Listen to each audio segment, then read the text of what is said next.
বিমানবন্দর থেকে ঢাবির কেন্দ্রীয় মসজিদে নেওয়া হবে হাদির লাশ। ইনকিলাব মঞ্চের মুখপাত্র শরীফ ওসমান হাদির মরদেহ বিমানবন্দর থেকে সর্বসাধারণের সাক্ষাতের জন্য ঢাকা বিশ্ববিদ্যালয়ের কেন্দ্রীয় মসজিদে নেওয়া হবে। শুক্রবার বিকেলে এই তথ্য জানিয়েছে ইনকিলাব মঞ্চ।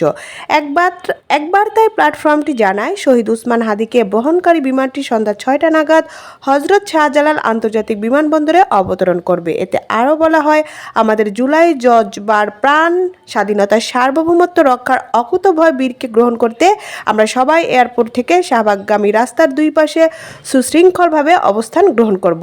সেখান থেকে শহীদ ওসমান হাদিকে সর্বসাধারণের সাক্ষাতের জন্য ঢাকা বিশ্ববিদ্যালয়ের কেন্দ্রীয় মসজিদে আনা হবে। The world news, Dhaka.